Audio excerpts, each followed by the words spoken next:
Hello friends, मित्रांनो, स्वागत आहे तुमचं आपल्या महासरकारी जॉब्स या यूट्यूब चॅनलवरती. मित्रांनो, आजचा हा आपला दुसरा भाग आहे.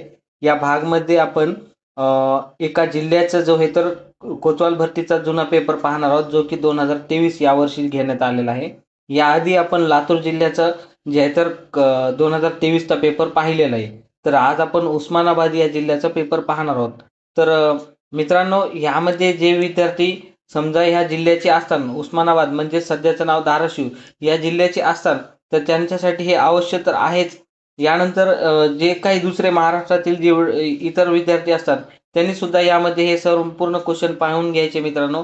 कारण की ह्यामध्ये जर जिल्हा विशेषचे जर क्वेश्चन सोडले आपण, तर बाकी सर्व क्वेश्चन तर कॉमनच क्वेश्चन आहेत. ते जिल्हा विशेषचे सुरुवातीला 10 एक क्वेश्चन आहेत, ते जर आपण सोडले तर बाकीचे सर्व महत्त्वाचेच क्वेश्चन आहेत ना आपले. म्हणून सर्वजण हे पेपर पाहू शकतात मित्रांनो. याच्यावरून तुम्हाला एक अंदाज येईल की नेमक्या कशा पद्धतीने आपल्याला प्रश्न विचारण्यात येणार आहेत. तर याबद्दलची संपूर्ण माहिती आपल्याला मिळणार आहे. तर पाहू शकतात मित्रांनो, ह्यामध्ये एकूण 50 प्रश्न आहेत आणि गुण त्याच्यासाठी 100 गुण, म्हणजे एक प्रश्न 2 मार्क्ससाठी आपल्याला या ठिकाणी पाहायला मिळतोय मित्रांनो. ठीक आहे, तर आपण सुरुवात करूया आपल्या महत्त्वाच्या या प्रश्नापासून. तर पहिला प्रश्न आपल्याला देण्यात आला आहे, उस्मानाबाद जिल्ह्याचे हवामान कोणत्या प्रकारचे आहे. तर मित्रांनो, या ठिकाणी 2023 रोजी हेच नाव होतं, म्हणून आपल्याला या ठिकाणी हेच उल्लेख करत आहेत आपण. तर उस्मानाबाद जिल्ह्याचे हवामान हे आहे ना मित्रांनो, उष्ण व कोरडे प्रकारचे आहे. म्हणून या प्रश्नाचं उत्तर काय असणार आहे? Option number C. पुढे बघू शकता तुम्ही, रिकामी जागा. दुसरा प्रश्न, रिकामी जागा येथे बौद्धकालीन स्तूप आहे.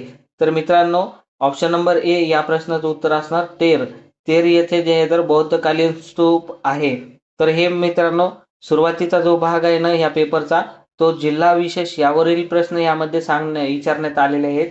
तर आपण सध्या जिल्हा विशेषचे प्रश्न बघत आहोत. तर मित्रांनो, बघू शकतात पुढचा प्रश्न तुम्ही, बीड व उस्मानाबाद जिल्ह्यांच्या सीमा कोणत्या नदीने स्पष्ट केले आहेत. म्हणजेच बीड जिल्हा आणि उस्मानाबाद जिल्हा या जिल्ह्याच्या ज्या सीमा आहे समजा, नैसर्गिक सीमा, तर ते मित्रांनो मांजरा नदीने स्पष्ट केले आहेत. म्हणून ऑप्शन नंबर सी या प्रश्नाचं उत्तर होणार आहे मांजरा नदी. ठीक आहे, तुम्ही जर मित्रांनो ह्या जिल्ह्याचे असताना तुम्ही हे प्रश्न पेपर देणार आहेत समजा, तर तुमच्यासाठी हे जिल्हा विशेषचे खूप महत्त्वाचे प्रश्न आहेत बरं का मित्रांनो. आणि इतर विद्यार्थ्यांसाठी कशा पद्धतीने महत्त्वाचे आहेत, तर ह्याचा जो पॅटर्न आहे तो लक्षात घ्यायचा. नेमका अशा पद्धतीने आपल्याला प्रश्न विचारण्यात येणार आहे, हे तुम्हाला याच्यातून माहिती घ्यायची. ठीक आहे, तर पुढे बघू शकता तुम्ही, 2011च्या जनगणनेनुसार उस्मानाबाद जिल्ह्याची लोकसंख्या किती. तर मित्रांनो, 2011च्या जनगणनेनुसार 16,57,571 एवढी लोकसंख्या असल्यामुळे ऑप्शन नंबर सी मध्ये हे आपल्याला देण्यात आले. तर ह्या प्रश्नाचं उत्तर काय असणार? ऑप्शन नंबर सी या प्रश्नाचं बरोबर उत्तर असणार आहे. पुढचा प्रश्न बघू शकतात मित्रांनो, आता तुम्ही जिल्हा विशेषवरच आहे. उस्मानाबाद जिल्ह्यातील लोहमार्ग कोणत्या तालुक्यातून गेला आहे. तर मित्रांनो, हा लोहमार्ग जो आहे ना उस्मानाबाद जिल्ह्याचा, तर ते उस्मानाबाद या ठिकाणाहून केलेलं आहे. ऑप्शन नंबर डी मध्ये देण्यात आले, म्हणून ऑप्शन नंबर डी या ठिकाणी ह्या प्रश्न करेक्ट आन्सर असणार आहे. तर पुढचा प्रश्न बघू शकतात मित्रांनो तुम्ही, आपला महत्त्वाचा जो प्रश्न आहे जिल्हा विशेष यावरच आहे मित्रांनो हा. तर उमरगा तालुक्यातील हवामानाचा व्यवसाय कोठे चालतो. सॉरी, हातमागाचा विचारलाय. उमरगा तालुक्यात हातमागाचा व्यवसाय कोठे चालतो. तर हातमागाचा व्यवसाय मित्रांनो मुरुम या ठिकाणी चालतो. म्हणून ह्या प्रश्नाचं उत्तर असणार आहे आपला डी, ऑप्शन नंबर डी, मुरुम या ठिकाणी चालतो. पुढचा क्वेश्चन तुम्ही बघू शकतात मित्रांनो, 2011च्या जनगणनेनुसार उस्मानाबाद जिल्ह्यातील सर्वात कमी लोकसंख्या असलेला तालुका कोणता. सर्वात कमी लोकसंख्या असलेला तालुका विचारलाय मित्रांनो या जिल्ह्यामधला. तर ऑप्शन नंबर ए या प्रश्नाचं उत्तर असणार आहे लोहारा. लोहारा या ठिकाणी ची जी आहे तर लोकसंख्या सर्वात कमी आहे मित्रांनो. तर तुम्ही ह्यावरून अंदाज लावू शकतात की आपल्याला जिल्हा विशेष यावरती अशा पद्धतीने प्रश्न येत आहेत. तर म्हणजे अभ्यास करताना ह्या गोष्टी लक्षात घेऊनच अभ्यास करा की अशा अशा पद्धतीच्या पॉईंटवर आपल्याला भर द्यायचा आहे. तर पुढचा जिल्हा विशेषचा प्रश्न बघू शकता तुम्ही, जिल्ह्यातील महसूल विभाग कोठे नाहीत. नाहीत असं विचारलंय, म्हणजे आपल्याला हे पण अभ्यास करायचा आहे की जिल्ह्यामध्ये महसूल विभाग कोणत्या कोणत्या ठिकाणी आहेत, कोणत्या ठिकाणी नाही आहेत. तर मित्रांनो तुम्ही बघू शकतात कोणत्या ठिकाणी नाही आहेत. तर वाशी या ठिकाणी नाहीये, जे की ऑप्शन नंबर डी मध्ये दिलेलं आहे आपल्याला. तर ऑप्शन नंबर डी या प्रश्नाचं करेक्ट आन्सर असणार आहे. आता पुढचा महत्त्वाचा प्रश्न बघू शकतात. उस्मानाबाद जिल्ह्यात क्षेत्रफळानुसार सर्वात मोठा तालुका. आता मोठा तालुका विचारला, यामध्ये क्षेत्रफळानुसार ते कोणता आहे हे सांगायचंय. तर मित्रांनो, हे सुद्धा आपण लक्षात घ्या या ठिकाणी. आपल्याला अशा पद्धतीने प्रश्न येणार आहेत. नाही जरी प्रश्न आला अशा पद्धतीने, तर एक अभ्यास करताना अशा पद्धतीने आपल्याला अभ्यास करायचा हे लक्षात येणार आहे 100%. तर ऑप्शन नंबर ए ह्या प्रश्नाचं उत्तर आहे उस्मानाबाद. उस्मानाबाद स्वतः हा तालुका जे आहे ना, क्षेत्रफळानुसार सर्वात मोठा आहे. आता पुढचा प्रश्न बघू शकतात तुम्ही मित्रांनो, 10 नंबरचा. उस्मानाबाद जिल्ह्याचे विभाजन केव्हा झाले? आता हे विभाजन केव्हा झाले हे आपल्याला माहित पाहिजे मित्रांनो. केव्हा झाले तर 16 ऑगस्ट 1982 या रोजी या ठिकाणी उस्मानाबाद जिल्ह्याचे विभाजन होऊन कोणता जिल्हा तयार झाला मित्रांनो? लातूर हा जिल्ह्याची निर्मिती करण्यात आलेली आहे. यामधून विभाजन करून असे विभाजन झालेले. इकडे एका साईडला लातूर, एका साईडला उस्मानाबाद हा जिल्हा. तर मित्रांनो, तुम्ही बघू शकतात जवळपास 10 क्वेश्चन होते आपल्याला जिल्हा विशेष यावरती. 50 पैकी किती मित्रांनो? 10 प्रश्न आपल्याला जिल्हा विशेषवर पाहायला मिळाले. आता पुढचा सेक्शन पाहूया आपण कोणता सेक्शन आहे, जो की मराठी व्याकरणावरील दिसतोय आपल्याला. तर मराठी व्याकरणचा पहिला प्रश्न आपण सुरू करूयात मित्रांनो. आता बघा, आमचे प्रफुल्ल कुलकर्णी सर सेवानिवृत्त झाले तेव्हा शुभेच्छा देण्याचा कार्यक्रम होता. त्यावेळी सर्वांचा कंठ दाटून आला होता. या वाक्यातील अधोरेखित अर्थाचा वाक्यप्रचार सांगा. तर मित्रांनो, ह्या प्रश्नाचं उत्तर आहे ऑप्शन नंबर सी, गहीवरून येणे. म्हणजेच कंठ दाटून येणे म्हणजेच काय? गहीवरून येणे असा याचा अर्थ आहे मित्रांनो. पुढचा क्वेश्चन बघू शकतात आता तुम्ही. 12 नंबरला विचारण्यात आलेला हा प्रश्न आहे मित्रांनो. एखाद्या वाक्यात नामाबद्दल विशेष माहिती सांगण्यासाठी काय वापरतात? तर विशेष माहिती सांगण्यासाठी विशेषण वापरतात, जे की ऑप्शन नंबर बी मध्ये दिलंय. म्हणून ह्या प्रश्नाचं उत्तर काय असणार आहे? ऑप्शन नंबर बी, विशेषण. बरोबर. नेक्स्ट क्वेश्चन पाहू शकतात मित्रांनो आता तुम्ही. 13 नंबरचा. एकाक्षरी शब्द नेहमीच रिकाम जागा असतात. आता या रिकाम जागेमध्ये काय आहे? तर एकाक्षरी नेहमीच जे शब्द असतात ना, ते दीर्घ असतात मित्रांनो. ऑप्शन नंबर ए या प्रश्नाचं उत्तर असणार आहे दीर्घ असतात. पुढे बघू शकतात मित्रांनो तुम्ही. पुढचा क्वेश्चन आपला हा जो तर मराठी व्याकरणावरच आहे, हा तुम्ही बघू शकतात. गरिबीतून सुमोल मजुरी करून सीताराम एक दिवस जिल्हाधिकारी झाला, म्हणतात ना डॅश डॅश. तर मित्रांनो, ह्याचं मनीवरील हा प्रश्न आहे. ह्याचं उत्तर आहे ऑप्शन नंबर सी, टाकीचे घाव सोसल्याशिवाय देव पण मिळत नाही, असं ह्या प्रश्नाचं उत्तर आहे. आता पुढचा प्रश्न बघूयात मित्रांनो. खालील दिलेल्या वाक्यातील अधोरेखित शब्दाची जात ओळखा. कविता राऊतने धावण्यात सुवर्ण पदक मिळवले. आता ह्या ठिकाणी जे सुवर्ण पदक आहे ह्याला अधोरेखित केलंय म्हणजेच अंडरलाईन केलेली. तर ह्याची आपल्याला काय ओळखायचंय? ह्या शब्द म्हणजे कोणता आहे?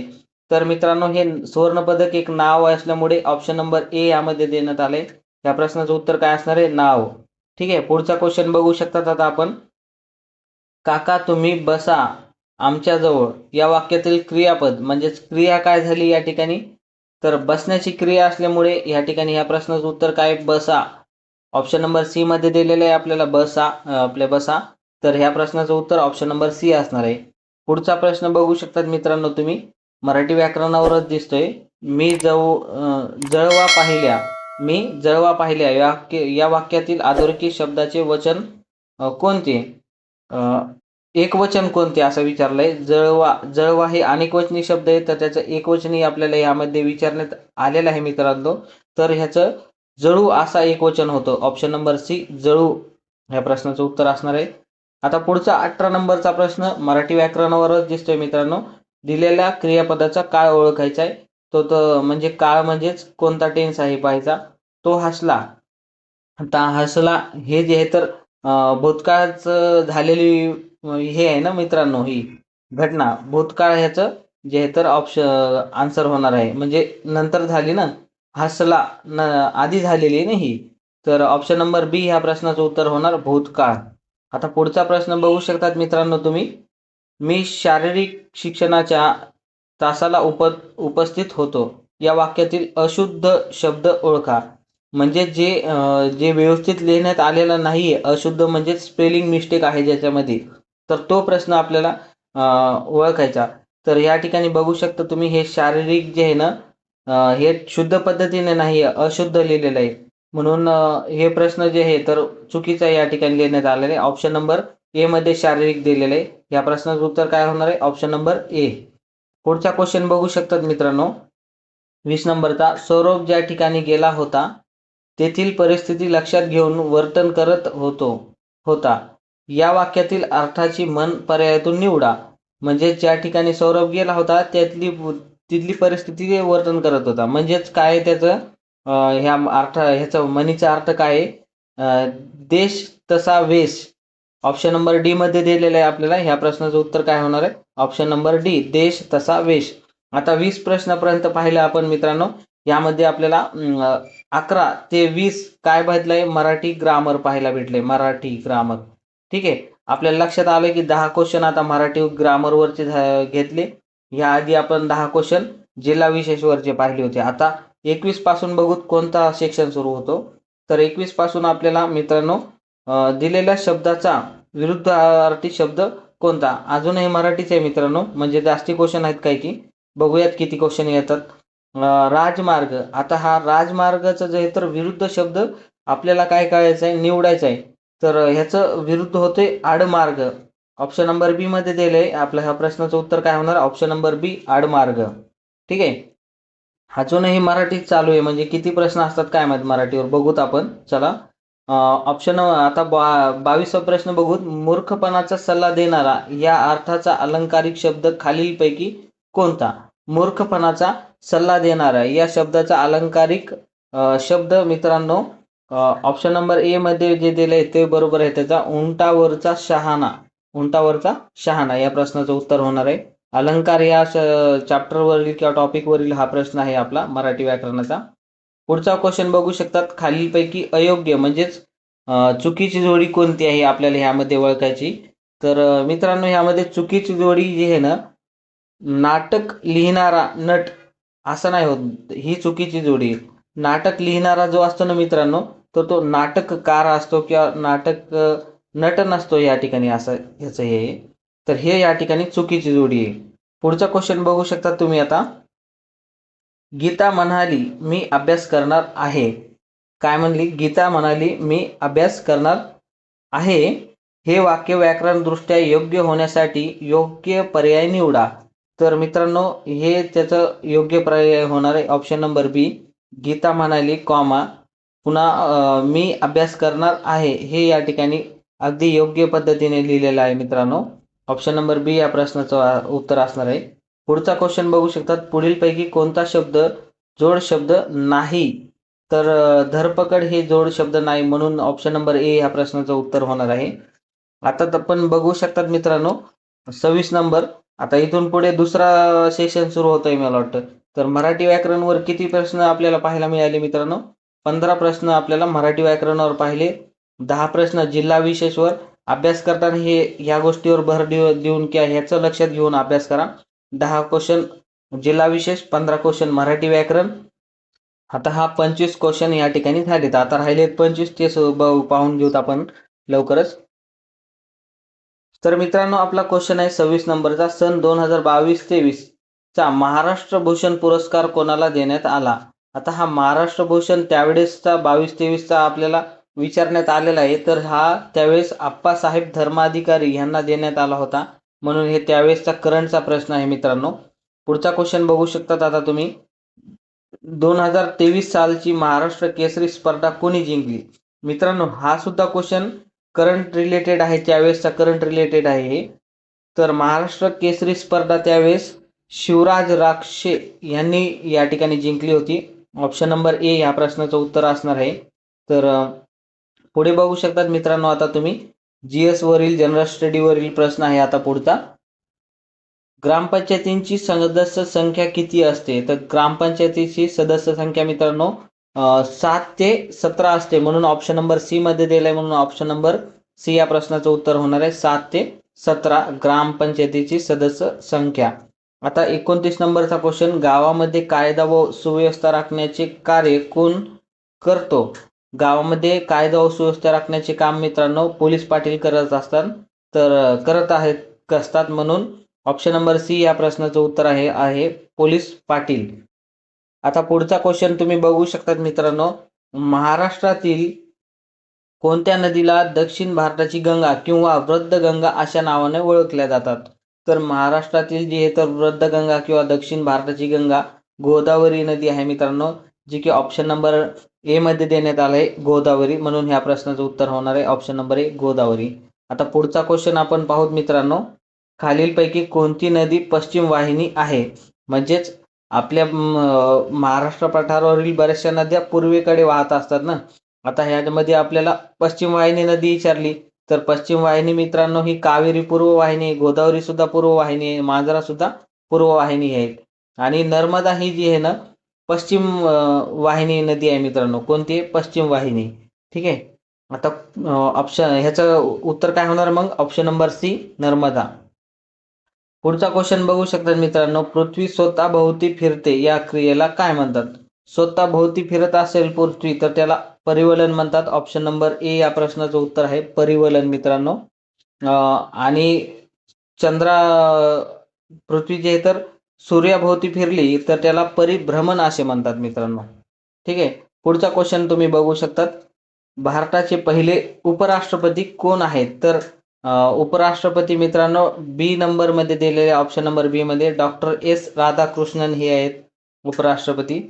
भारताचा प्रथम नागरिक कोण असतो? मित्रांनो भारताचा प्रथम नागरिक राष्ट्रपती असतो, म्हणून ऑप्शन नंबर सी या प्रश्नाचं करेक्ट आन्सर होणार आहे प्रथम नागरिक राष्ट्रपती.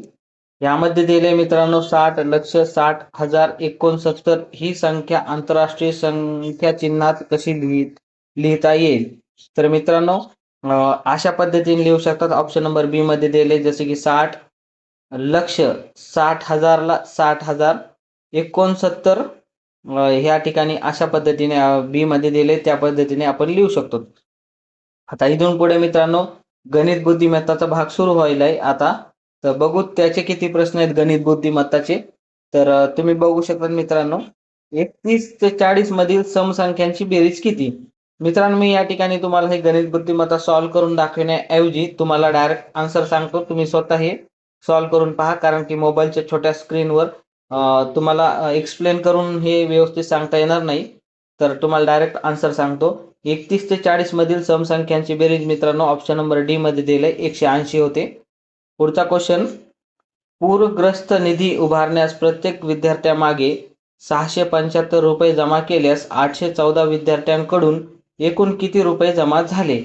एकूण किती रुपये जमा झाले असं विचारलंय आपल्याला. तर ऑप्शन नंबर सी मध्ये दिले 54 54 94 50 रुपये एवढे या ठिकाणी झाले. तर ऑप्शन नंबर सी मध्ये दिले तेवढे. तर पुढचा क्वेश्चन बघू शकतात मॅथ रिजनिंग वरील, पुढीलपैकी कोणत्या संख्येला 3 न व 5 ने निशेष भाग जातो? म्हणजेच कोणत्या संख्येला 3 ने आणि 5 ने भाग जातो? तर उत्तर सांगतो, तुम्ही हे सोडवण्याचा प्रयत्न करा तुम्ही वही पेनवर. ऑप्शन नंबर डी ह्या प्रश्नाचं करेक्ट आन्सर आहे मित्रांनो, ह्या संख्येला भाग जातो. 7.25 आणि 4.25 यांची बेरीज किती? बेरजेवरचा क्वेश्चन आहे मित्रांनो. तर ह्याचं आन्सर आहे ऑप्शन नंबर ए 10.5 एवढं या ठिकाणी ह्याचं उत्तर आहे. पुढचा क्वेश्चन तुम्ही बघू शकता, 1 जानेवारी 2010 ला शुक्रवार होता, तर 2010चा प्रजासत्ताक दिन कोणत्या वाराला येईल? म्हणजेच मित्रांनो हा जो क्वेश्चन आहे कॅलेंडर यावरील प्रश्न आहे. तर ह्यावरती आपल्याला दिवस विचारलेला आहे, तर मंगळवार हाचा आन्सर राहणार आहे ऑप्शन नंबर सी मंगळवार या प्रश्नाचं उत्तर. पुढे आता बघू शकतात, स्मिताकडे 100 रुपयांच्या 7 नोटा, 50 रुपयांच्या 13 नोटा, 20 रुपयांच्या 25 नोटा व 5 रुपयांच्या 17 नोटा होत्या, तर स्मिताकडे एकूण किती रक्कम होती असा प्रश्न विचारणार आहे मित्रांनो. तर ह्याचं उत्तर असणार आहे ऑप्शन नंबर बी 1935 रुपये एवढं या ठिकाणी ह्या प्रश्नाचं उत्तर राहणार आहे. पुढचा प्रश्न आता, खालील संख्या मालेतील प्रश्नचिन्हाच्या जागी काय येईल? तर प्रश्नचिन्हाच्या जागी काय येईल असा प्रश्न विचारलेला आहे आपल्याला. तर ऑप्शन नंबर सी या प्रश्नाचं उत्तर राहणार आहे 63 ही संख्या येणार आहे त्या ठिकाणी प्रश्नचिन्हाच्या ठिकाणी. पुढचा क्वेश्चन तुम्ही बघू शकतात, खाली दिलेल्या संख्या मालिकेतील चुकीचे पद ओळखा. तर चुकीचे पद ह्यामध्ये कोणते आहे आपल्याला हे ओळखायचं होतं मित्रांनो. तर 35 जे आहे हे चुकीचं पद आहे या ठिकाणी. ऑप्शन नंबर सी मध्ये दिलं आहे आपल्याला 35. तर पुढे बघू शकतात खालील अंकेमालिकेतील निरीक्षण करून गटात न बसणारा शब्द ओळखायचा. तर ह्यामध्ये जो बी नंबरचा हा जो प्रश्न आहे पर्याय आहे मित्रांनो, HGK हे गटात न बसणारा शब्द आहे, म्हणून हा प्रश्नाचं उत्तर असणार आहे बी. पुढे बघू शकतात 45 नंबरचा दीपा स्वातीच्या उजवीकडे बसली, प्रज्ञा स्वातीच्या डावीकडे बसली, दीपा व सीताच्या यांच्यामध्ये गीता बसली आहे, तर रिकाम जागा मधोमध कोण बसली आहे असं विचारलं आहे मित्रांनो. सेटिंग अरेंजमेंट यावरचा हा प्रश्न आहे मित्रांनो. तर ह्या प्रश्नाचं उत्तर आहे ऑप्शन नंबर डी, दीपा. पुढे बघू शकता तुम्ही डायरेक्शन वरचा प्रश्न आहे मित्रांनो. संकेत पूर्वेला तोंड करून उभा आहे, तो 2 वेळा डावीकडे काटकोनात वळाला आणि काही अंतर चालून गेला, नंतर उजवीकडे एक काटकोनात वळाला, तर त्याचे तोंड कोणत्या दिशेला असेल असा प्रश्न विचारण्यात आलेला आहे. तर या प्रश्नाचं मित्रांनो उत्तर आहे ऑप्शन नंबर डी, उत्तर असं ह्या प्रश्नाचं उत्तर आहे. पुढचा क्वेश्चन, सचिन व सौरभ यांच्या वयाची बेरीज 19 वर्ष आहे. सौरभ सचिनपेक्षा 3 वर्षांनी लहान आहे, तर सचिनचे वय किती असा म्हणजे वयवारीवरचा हा प्रश्न आहे मित्रांनो. तर ह्या प्रश्नाचं उत्तर आहे ऑप्शन नंबर सी, 11 वर्ष ह्याचं प्रश्नाचं उत्तर आहे.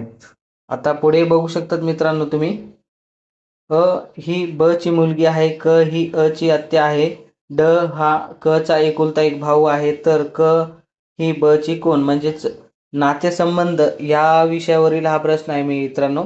तर या प्रश्नाचं उत्तर असणार आहे करेक्ट ऑप्शन नंबर ए, ननंद हा प्रश्नाचं उत्तर असणार आहे. तुम्ही हे सोडून बघा मित्रांनो वही पेन घेऊन.